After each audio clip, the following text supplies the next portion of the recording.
Hello dears, welcome to our channel. நம்ம வீட்டு பூஜை அறையில் இருக்க சாமி சிலைகளுக்கு எப்படி அபிஷேகம் பண்ணுறதுன்னு பார்க்கலாம் வாங்க. இன்னைக்கு சங்கடஹரா சதுர்த்தி. ஸோ நானும் பாப்பாவும் மார்னிங்கே குளித்து மங்களகரமாக ரெடி ஆகிட்டோம். வீடு ஃபுல்லாக க்ளீன் பண்ணி மாப் போட்டு நிலவாசல்லையும் தொடச்சி மஞ்சள் குங்குமம் வச்சுட்டேன். வீட்டுக்கு வெளியே கோலமும் போட்டாச்சு. நான் கோலம் போடும்போது ஃபுல் காற்று. அரிசி மாவு ரொம்ப நைஸாக இருக்கவே காற்று அடித்ததும் ஃபுல்லாக பறந்துடுச்சு.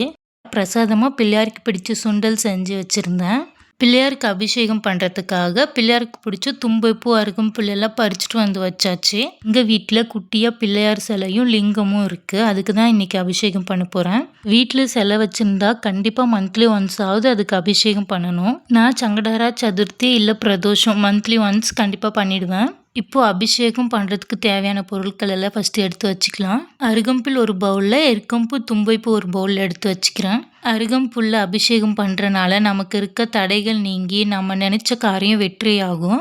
பால் தயிர் எடுத்து வச்சுக்கலாம். இதில் அபிஷேகம் பண்ணுறனால மன அமைதி, குடும்ப ஒற்றுமை, ஆரோக்கியம், செல்வ வளம் பெருகும். தேனில் அபிஷேகம் பண்ணும்போது கல்வியும் ஞானமும் பெருகும். நான் எல்லாமே கொஞ்சம் கொஞ்சம் மட்டும் எடுத்துக்கிறேன். ஏன்னா நம்ம தாம்பூல தட்டில் வச்சு அபிஷேகம் பண்ணுறனால கம்மியான குவான்டிட்டியிலையும் எடுத்துக்கிறேன். இப்போ ஒரு கப்பில் எலுமிச்சை பழம் எடுத்து அதில் இருக்க சீட்ஸை ரிமூவ் பண்ணிவிட்டு பிழிஞ்சு வச்சுருக்கேன். லெமன் வாட்டரில் அபிஷேகம் பண்ணும்போது நமக்கு இருக்க நெகட்டிவ் எனர்ஜி எல்லாம் நம்ம விட்டு விலகும். அதுக்கப்புறம் ஒரு கப்பில் மஞ்சள், குங்குமம், சந்தனம், விபூதி இது எல்லாமே எடுத்துக்கிட்டு வாட்டர் ஆட் பண்ணி நல்லா கரைச்சி வச்சுக்கிறேன். மஞ்சள், சந்தனம், குங்குமம் இதெல்லாம் வச்சு அபிஷேகம் பண்ணும்போது செல்வ வளம் பெருகும். விபூதினால் அபிஷேகம் பண்ணுறப்ப மன அமைதி கிடைக்கும். நெய்யில் அபிஷேகம் பண்ணும்போது நல்ல அறிவு ஆற்றல் பெருகும். இந்த மாதிரி ஒவ்வொரு பொருளை வச்சு அபிஷேகம் செய்யும் போது ஒவ்வொரு பொருளுக்கான பலனும் நமக்கு கிடைக்கும்.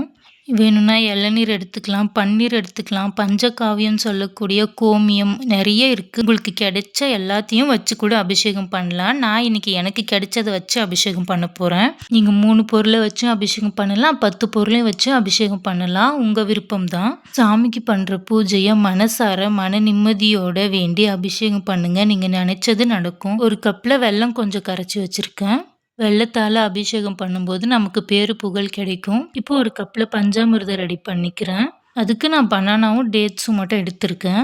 மாதுளை, ஆப்பிள் வேணும்னா ஆட் பண்ணிக்கலாம். இந்த பஞ்சாமிர்தம்னால அபிஷேகம் பண்ணும்போது சகல ஐஸ்வர்யமும் வளமான வாழ்க்கையும் நமக்கு கிடைக்கும். இப்போ அபிஷேகம் பண்ணுறதுக்கு தேவையான எல்லா பொருளையும் எடுத்து வச்சுட்டேன். பூஜை அறைக்கு வெளியே ஒரு மணை போட்டு கொஞ்சம் கோமியம் தெளித்து அந்த இடத்த சுத்தம் பண்ணிவிட்டு ஒரு தாம்பூல தட்டு எடுத்து வச்சுக்கலாம். அதுக்கு முன்னாடி டிவியில் நான் விநாயகர் அகவல் போட்டிருக்கேன். உங்களுக்கு ஏதாச்சும் மந்திரம் தெரிஞ்சால் அதை பாராயணம் பண்ணிக்கிட்டே நீங்கள் எல்லா வேலையும் செய்யலாம்.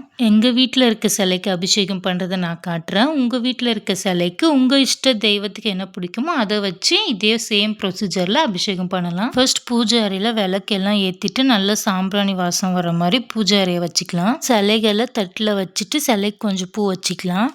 ஃபர்ஸ்ட் நம்ம தண்ணியால் அபிஷேகம் பண்ண போகிறோம். அப்படி பண்ணும்போது நம்ம பண்ண பாவங்களெல்லாம் நிவர்த்தியாகி தூய்மையான இறையருள் நமக்கு கிடைக்கும். அதுக்கப்புறம் பாலில் அபிஷேகம் பண்ணிக்கலாம். எங்கள் வீட்டில் இருக்கிறது 2 சிலை, அதனால அபிஷேகம் பண்ணும்போது 2த்துக்கும் சேர்த்து தான் செய்வேன். பாலில் அபிஷேகம் பண்ணி முடித்ததும் தீபாராதனை காட்டுங்க. ஒவ்வொரு பொருளையும் அபிஷேகம் பண்ணி முடித்ததும் தீபாராதனை காட்டிட்டு மற்ற பொருள் அபிஷேகம் பண்ணுங்க. அதே மாதிரி ஒவ்வொரு பொருளையும் அபிஷேகம் பண்ணி முடித்ததும் தண்ணி ஊற்றிட்டு அதுக்கப்புறம் மற்ற பொருளை அபிஷேகம் பண்ணலாம். கோவிலில் இருக்க சிலைகளுக்கெல்லாம் ஒவ்வொரு பொருளை அபிஷேகம் பண்ணி முடிச்சதும் நல்லா தண்ணி ஊற்றி கழுவிட்டு அதுக்கப்புறம் மற்ற பொருளை அபிஷேகம் பண்ணுவாங்க. வீட்டில் தாம்பூல தட்டில் பண்ணுறோம். சிலையும் சின்னதாக இருக்கனால கொஞ்சமாக தண்ணி ஊற்றிட்டு அதுக்கப்புறம் மற்ற பொருளால் அபிஷேகம் பண்ணிக்கலாம். இந்த மாதிரி தான் ஸ்டெப் பை ஸ்டெப்பாக ஒவ்வொரு பொருளையும் வச்சு பொறுமையாக மனசார நமக்கு தெரிஞ்ச மந்திரத்தை சொல்லிட்டே அபிஷேகம் பண்ணலாம். ஃபார் எக்ஸாம்பிள் நான் பிள்ளையாருக்கு அபிஷேகம் பண்ணும்போது ஓம் கம் கணபதியே நமக அப்படின்னு சொல்லுவேன். லிங்கத்துக்கு அபிஷேகம் பண்ணும்போது ஓம் நம சிவாயன்னு சொல்லுவேன். இந்த மாதிரி சிம்பிளான மந்திரம் சொன்னாவே போதும். அப்படி இல்லைன்னா சாமி பாட்டு மந்திரங்கள் ஒலிக்கிற மாதிரி டிவியில் போட்டு விட்டுக்கோங்க. ஃபர்ஸ்ட் பால், தயிர், நெய், தேன், வெல்லம், பஞ்சாமிர்தம், எலுமிச்சை, சந்தனம், மஞ்சள், விபூதி, குங்குமம், அதுக்கப்புறம் பூக்கள் போட்டு அபிஷேகம் பண்ணியிருக்கேன். நான் அபிஷேகம் செஞ்சு முடிக்கிற வரைக்கும் என் பொண்ணு சைலண்டாக டிவி பார்த்துட்டு இருந்தா. அபிஷேகம் பண்ணி முடித்ததும் அபிஷேகம் பண்ணி தாம்பூல தட்டில் இருக்க தண்ணியை நம்ம மேலேயும் தெளிச்சிக்கலாம். வீட்டுக்கு கொஞ்சம் தெளிச்சுட்டு மீதி கால்படாத இடத்துல வீட்டில் வளர்க்குற பூச்செடிக்கோ இல்லை வீட்டு பக்கத்தில் இருக்க மரத்துக்கோ அந்த மாதிரி ஊற்றிடலாம். அதுக்கப்புறம் சிலைகளை கழுவிட்டு சுத்தம் பண்ணி மஞ்சள், குங்குமம், பூவெல்லாம் வச்சு பூஜை அறையில் இருந்த இடத்துலயே வச்சிடலாம். இப்போ நல்லா தீபாராதனை காட்டி நான் பண்ண பூஜையை மனசார ஏற்றுக்கோங்க கடவுளே, நான் நினைச்சதை நடத்தி கொடுங்க கடவுளேன்னு மனசார வேண்டிக்கோங்க. நான் ஃபாஸ்டிங் இருந்தேன். ஸோ ஈவினிங் கோவிலுக்கு போகலான்னு அருகம்பில் இருக்கும் பூவெல்லாம் கட்டி எடுத்து வச்சுட்டு பூஜைக்கு தேவையான தேங்காய், வாழைப்பழம், கற்பூரம், ஊதுபத்தி எல்லாம் எடுத்து வச்சுட்டு இருந்தேன். எனக்கு ஃபேவரட்டான பிள்ளையார் கோயிலுக்கு போயிட்டு பிள்ளையாரை தரிசனம் பண்ணிவிட்டு ஃபுல்ஃபில்லாக ஹாப்பியாக வீட்டுக்கு வந்துட்டோம். ஸோ இந்த மாதிரி தான் நான் என் வீட்டில் இருக்க சிலைக்கு பூஜை பண்ணுவேன். இதில் உங்களுக்கு ஏதாச்சும் டவுட்ஸ் இருந்தால் கமெண்ட் செக்ஷனில் கேளுங்க. கண்டிப்பாக நான் ரிப்ளை பண்ணுறேன். இந்த வீடியோ உங்களுக்கு பிடிச்சிருந்தா நம்ம சேனலில் சப்ஸ்கிரைப் பண்ணிக்கோங்க.